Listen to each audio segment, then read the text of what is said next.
galera, eu sou a Yasmin, sou estagiária do 4º ano de formação de docentes e hoje estamos aqui para aprender sobre as propriedades físicas da matéria. Então, bora lá. Bom, primeiramente, propriedade física da matéria. O que é matéria? Matéria é tudo que ocupa lugar no espaço. Esse quadro aqui, ó, ele é uma matéria porque ele ocupa lugar no espaço. Então, tudo que está no espaço, né, é considerado uma matéria porque ele ocupa um lugar no espaço, certo? Até o ar que respiramos ocupa um lugar no espaço. Então, ele também é uma matéria. Não significa que ele não é uma matéria porque a gente não vê, né, o ar aqui. Mas ele ocupa um lugar no espaço, então ele é considerado uma matéria, beleza? Bom, cada matéria possui uma característica diferente, que no caso é a propriedade da matéria. Então, cada matéria tem uma característica diferente. Por exemplo, quando a gente pega o óleo e a água, né, junta ele num copo, vamos supor. O que vai acontecer? E aí, o que será que acontece? Sabe o que acontece? O óleo, ele não se mistura com a água. Então, a gente consegue perceber rapidamente que a água se posiciona em um determinado lugar e o óleo se posiciona em outro lugar, vamos dizer assim. E esse fenômeno é chamado de uma propriedade da matéria, certo? É uma característica da matéria e é chamado de heterogêneo. É isso que acontece. Olha só que interessante. Tá vendo? Que aqui eu tenho a minha água e aqui eu tenho o óleo, certo? Então, vocês conseguem ver que ele não se mistura? O que acontece aqui? Eu vejo duas fases, a água e o óleo, certo? Então, o óleo não se mistura com a água. Normalmente, a gente tem essa experiência aqui quando a gente vai fazer bolo, né? Por exemplo, tá lá misturando tudo no liquidificador. Aí coloca o leite, o açúcar, o óleo e assim vai indo. Quando você olha, você consegue ver nitidamente essa divisão, porque o óleo não se mistura, certo? Então, esse fenômeno aqui é chamado de heterogêneo. Agora, se eu pegar água e álcool e misturar, eu não consigo ver duas fases igual eu vejo no óleo e na água, certo? O que vai acontecer? Ele vai se misturar. Esse fenômeno também é uma propriedade da matéria, é uma característica da matéria. E que, então, o nome dele é homogêneo, porque ele se mistura, certo? Então, heterogêneo é quando forma mais de uma fase, como o caso do óleo e a água. E o homogêneo é quando eles se misturam, certo? Um exemplo bem nítido, né, de se ver é o caso do óleo com a água para o heterogêneo e o álcool e a água para o homogêneo. Diante disso, agora a gente vai conhecer um pouquinho mais sobre as propriedades gerais da matéria, independente do seu estado físico, sólido, líquido ou gasoso, certo? Então, primeiramente, a gente tem a inércia. O que é a inércia? Inércia é quando uma matéria sempre apresenta a tendência de manter o seu estado, seja em repouso ou seja em movimento.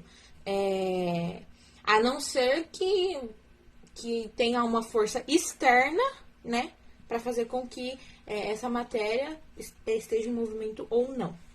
Logo depois, a gente tem a massa. O que é massa?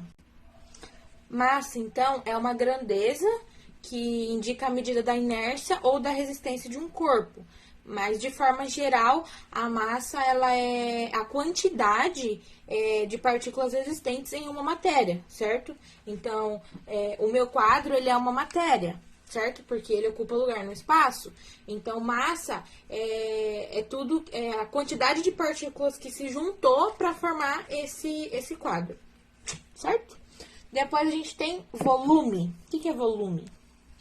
Volume é um espaço que a matéria ocupa independente do seu estado físico, né? Independente se ela está líquida, gasosa ou sólida.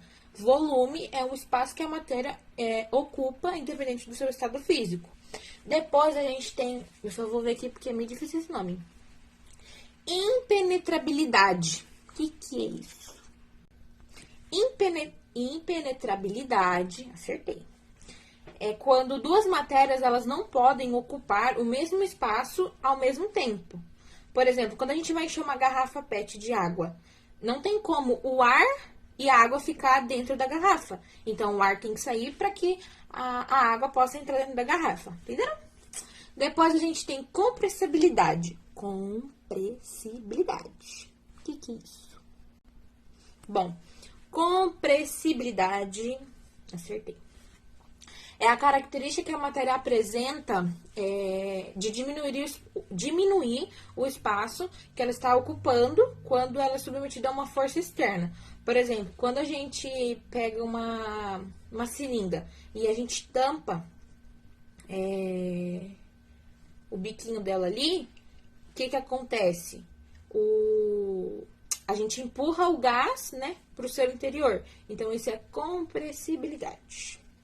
Depois a gente tem elasticidade. O nome já fala, né? Então, elasticidade é a característica que uma matéria ela tem de voltar, né, à sua forma original quando uma força externa a estica ou comprime, certo? Então, se eu esticar, por exemplo, uma xuxinha de cabelo, se eu esticar ela consegue voltar ao seu estado normal, certo? Então, isso é elasticidade.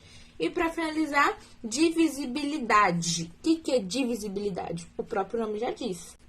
Divisibilidade é a capacidade que a matéria possui de ser dividida inúmeras vezes, várias vezes, sem deixar de ser o que ela é, certo? Então, isso acontece porque não há modificação na sua composição química.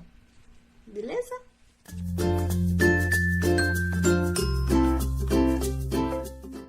Então, galera, agora a gente vai para as atividades, né? O vídeo anterior veio falando um pouquinho das propriedades físicas da matéria, embasando nesse texto aqui, tá? Então, a gente tem esse texto, né? Que foi onde eu expliquei um pouco para vocês sobre as propriedades físicas da matéria.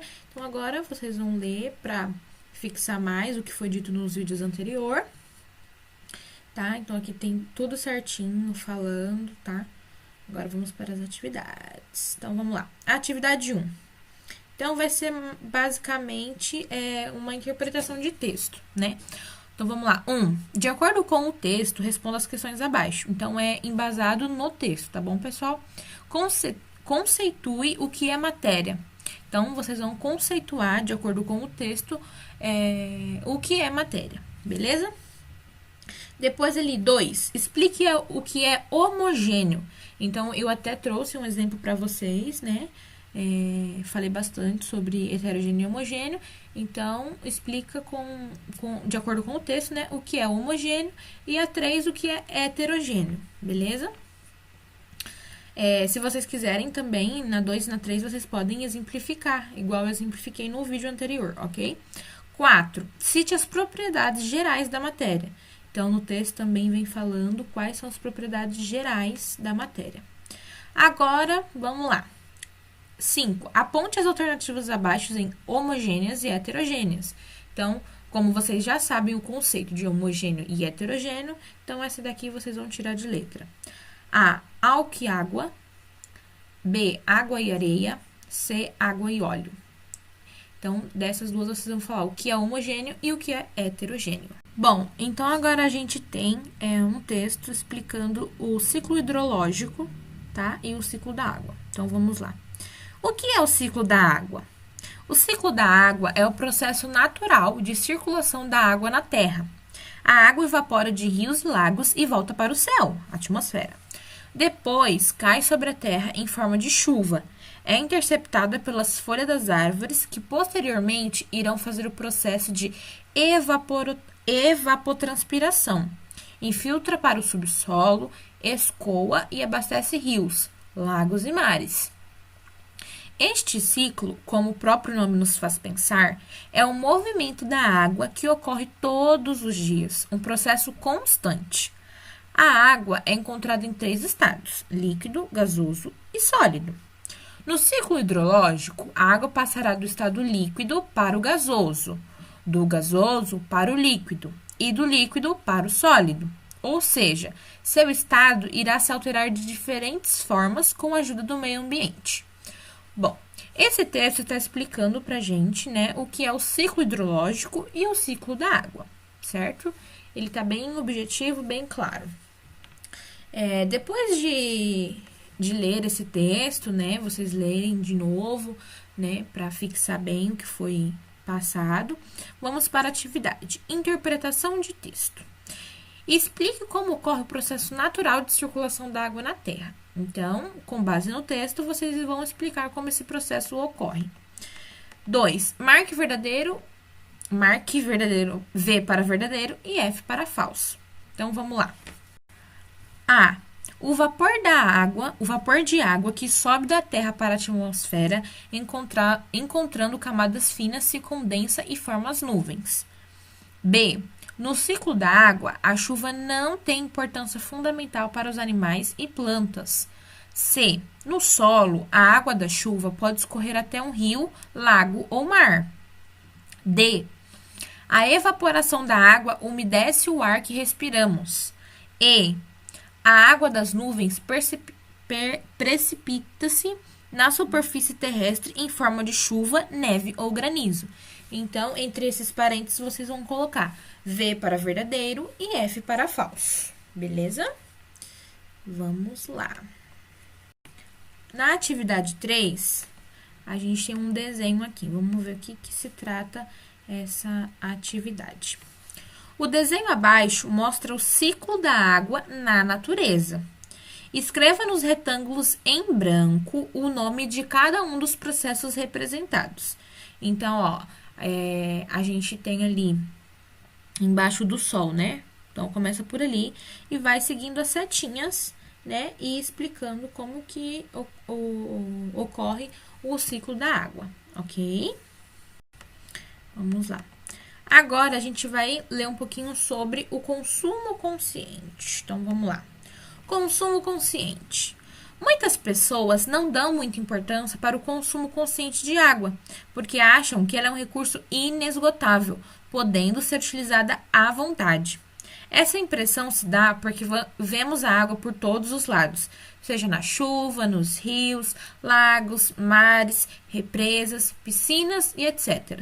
Realmente, a maior parte da superfície do nosso planeta, cerca de 70%, é ocupada por água. Porém, desses 70%, apenas 2,5% é constituído por água doce. Esse é o tipo que é tratado e destinado ao nosso consumo. O restante é água salgada, segundo a Secretaria de Recursos Hídricos do Ministério do Meio Ambiente. Assim, precisamos cuidar desse nosso bem precioso para que ele não nos falte no futuro e continue propiciando o funcionamento dos ecossistemas. Afinal, a água é um recurso finito. Então, vamos lá. Veja algumas mudanças de atitude que você pode adotar para contribuir o consumo consciente de água. Não tome banhos demorados. 5 minutos costuma ser o tempo suficiente para termos uma boa higienização. Desliga o chuveiro na hora de se ensaboar e de passar o shampoo e o condicionador, religando somente na hora do enxágue. De acordo com o Ministério do Meio Ambiente, 1 minuto de chuveiro ligado gasta cerca de 15 litros de água. Agora imagina o tanto de água que você vai gastar se tomar banhos de 20 minutos e ainda com o chuveiro ligado. Seriam mais ou menos 300 litros de água potável sendo jogados fora pelo ralo. Evite brincadeiras com água, troque-as por outras. Elas podem ser tão divertidas quanto as com água. Desligue a torneira ao escovar os dentes. Evite usar copos descartáveis, mesmo os recicláveis. Tanto a produção quanto a reciclagem desse material demanda o consumo de muitos litros de água. Prefira ter sempre em mãos uma caneca, daquelas de plástico mesmo, ou uma garrafinha de água. Isto ainda te incentivará a beber mais água. Então, gente, é isso aí. Agora a gente vai para a nossa primeira atividade. Bom, a atividade 1. Aqui a gente vai fazer um jogo do consumo consciente. Então, prestem bastante atenção para vocês conseguirem realizar essa atividade. Então, vamos lá. Jogo do consumo consciente. Você e sua equipe vão curtir uma semana de férias em um lugar paradisíaco. Porém, o lugar é isolado e conta com poucos recursos. Logo, é melhor levar o essencial. Além das coisas pessoais que cada um pode levar, a equipe receberá R$ 200 para fazer compras de uso coletivo. O que vocês comprariam? No local das férias, vocês já vão contar com uma cabana, na qual há itens básicos: colchão, fogão, gás, panela, além da água encanada. Dica 1. Vencerá a equipe que consumir com mais consciência. Dica 2. Todos começarão com o mesmo número de pontos. E cada... me perdi, só um minuto. E a cada compra desnecessária ou inconsciente, né? Ou inconsequente, que diz respeito aos princípios do consumo consciente, a equipe perderá um ponto. Então, prestem bastante atenção, tá bom? Porque o jogo já está falando que é para vocês consumir conscientemente. Se fizer um ato inconsequente, vai ter uma desvantagem aí. Então, essa é a tabela de produtos que vocês têm acesso aí para estar comprando, tá? Vocês podem pensar que tá muito caro, né? Mas isso é para vocês terem a consciência, né, do que vocês precisam comprar e assim por diante. Bom, e para finalizar a nossa aula de ciências, agora iremos ler um texto sobre a reciclagem. A reciclagem é um processo que consiste na transformação de materiais usados em produtos novos que poderão ser reinseridos na cadeia de consumo sem a necessidade de extrair mais recursos naturais. Trata-se de uma ação que contribui significativamente para a preservação ambiental e para a redução do lixo gerado pelo ser humano. Diversos produtos compostos por vidro, plástico, papel ou alumínio podem ser reciclados, de modo a reaproveitar os materiais, reduzir o consumo de matéria-prima e diminuir a poluição da água, do ar e do solo. Além disso, a reciclagem minimiza a quantidade de lixo acumulado em aterros sanitários e lixões, contribuindo para a redução de produção de gases tóxicos e de chorume, substâncias muito prejudiciais para o ambiente. A reciclagem também é importante para a sociedade, uma vez que gera empregos em cooperativas e contribui para a renda de diversos catadores de materiais recicláveis, que fazem um trabalho muito importante recolhendo, separando e encaminhando o material diretamente para a reciclagem. Coleta seletiva. Coleta seletiva é o nome dado para o recolhimento dos materiais que podem ser reciclados que foram previamente separados na fonte geradora. Este é o primeiro passo para que os diversos resíduos sejam devidamente encaminhados para a reciclagem, gerando economia no processo e favorecendo sua execução. Então, ó lá, não se esqueça desses 3 detalhes, que é os 3R: reduzir, reutilizar, reciclar. Reduzir consiste em evitar o consumo desnecessário de produtos a fim de diminuir a quantidade de lixo gerado pela população.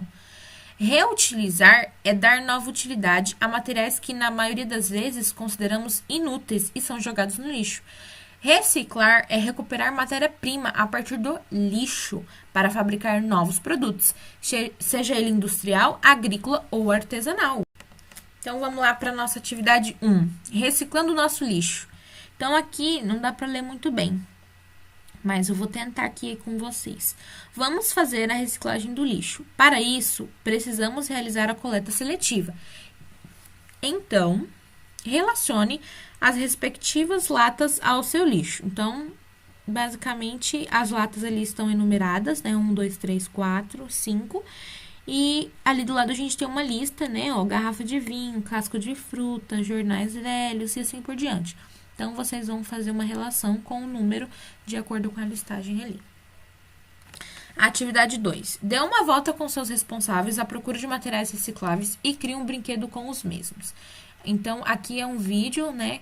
Que tá disponível para vocês assistirem. Que são... brinquedos que foram feitos, né, com materiais recicláveis. Então, basicamente, nessa atividade 2, vocês terão que procurar materiais recicláveis e criar um brinquedo com esse material, ok? E para a gente finalizar, a gente tem uma verificação de aprendizagem, que é para ver se realmente vocês participaram da aula e entenderam certinho, da melhor forma possível. Então, vamos lá.